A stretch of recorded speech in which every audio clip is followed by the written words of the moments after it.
Hello guys, so we are going to learn a very important topic in bagging and boosting, which is called as out of bag evaluation. So recently, one of our students had got this as an interview question when he attended the interview. That is, what is out of bag score? Okay. So in this video, we are going to learn about this. As you know, we know about random forest, which is a bagging technique.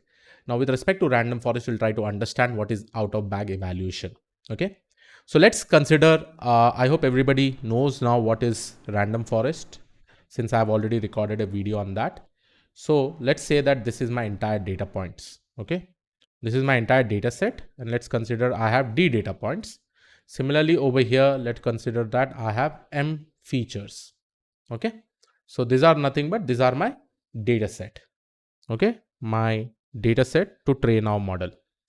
Now, what happens in random forest is that we create base learners like decision trees. So let's say this is my decision tree 1. Similarly, this is my decision tree 2. This is my decision tree 3, right? This is my decision tree 4. Let's consider that I have taken 4 decision trees.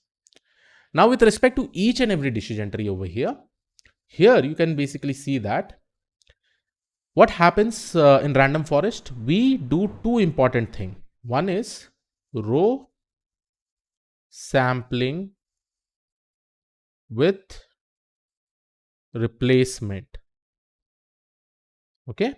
Along with that, we do something called as feature sampling. That basically means from this sample of row, from this data set, we take a sample of row and we keep this feature called as with replacement. That basically means once we give this sample to decision tree 1, let's select the second sample and give it to decision tree 2. There may be a chances that some of the rows will get repeated over here from this particular rows itself, from this data points itself. Similarly, we give some of the records over here, we give some of the records over here. There are some amount of repetition that may definitely happen in row sampling with replacement. Okay, always remember this. Now, from all these data points, and always remember, whenever I say row sampling with replacement, obviously we are going to give data set D dash and M dash. Here D dash will be less than D, M dash will be less than M. That is the number of features. Now, since we know that we are using row sampling with replacement, so some of the data points may get repeated. And there is also a probability, statistically it is proven, mathematically it is proven, that some of the records may not be getting selected at all. There is a higher possibility because see, we are using row sampling with replacement, we are doing some sampling, and we are also changing that particular data set or selecting different sample with replacement. And there is a good amount of possibility that some of the records does not get selected at all. Okay. So this specific record, we basically say it as out of bag records. Okay. Now in a real world scenario, just understand that we cannot just skip this data, right? We need to use the data in some or the other way so that we will be able to efficiently train our model. So what we can do is that we can use this entire data as our validation data set. Okay. We can use this data as our validation data set. Okay. And with respect to this validation data set, whatever accuracy we get, we basically say it as OOB score. Okay. Now let me repeat it. What I mean by validation data set. Let's say initially you have a specific data set. The first step, whenever we train our model, what we do? We divide this data set into two parts. One is train and one is test. So this is my training data and this is my test data. We do not use the test data. We use the test data only when we need to test the model. But for the training purpose and for the hyperparameter tuning purpose, we use this particular training data. Now, specifically for hyperparameter tuning, what we do is that we further divide this training data into two parts.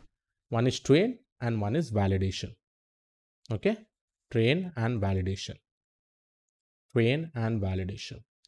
Now, this is an amazing thing, guys. See, in random forest, I do not have to specifically divide this training data into train and validation because I already have some data which is called as out of bag data. Okay. And this data in turn can be used as a validation data. But now the question rises, Chris, how much data may be present over here? So mathematically and statistically, it is proven that in the training data, in this particular case, whatever records are getting selected in decision trees as a samples will be somewhere around 2 by 3 multiplied by D. That is 2 by third of the data points will get selected for the training purpose. Okay. The remaining records that are left, that is basically out of bag records. And this records, if we try to see, it is nothing but 1 by 3 multiplied by D. That basically means 1 by third of the total data points. So here you will be able to see for the training purpose, we'll be using this many number of records. And for the validation purpose, we'll be using 1 by 3 multiplied by D data points. So if I say I have total 1000 records over here in my training data set, then 2 by 3 multiplied by 1000 will be used for the training purpose, and 1 by 3 multiplied by 1000 will be used for the validation purpose. So this many number of records will be used for the validation purpose, and this many number of records will be used for the training purpose. Okay. So whatever validation accuracy I get, that is exactly called as OOB score. This was the question that was asked in the interview, and this will also be coming in the form of percentage, right? Percentage. It can be 80%, 90%, and we should always try to get a good percentage with respect to the OOB score also. So this is nothing but this is basically my validation score from the out of bag data So this is what is called as out of bag evaluation. And probably when we do practicals on this, there will be a parameter which is called as OOB. We just need to set this as true. And here, if we set this as true in our sklearn library, you'll be seeing that we will be able to get this value of OOB score after we train our model, right? So yes, this was it from my side. I hope you understood it. If not, please make sure that you revise this. I will see you all in the next video. Thank you.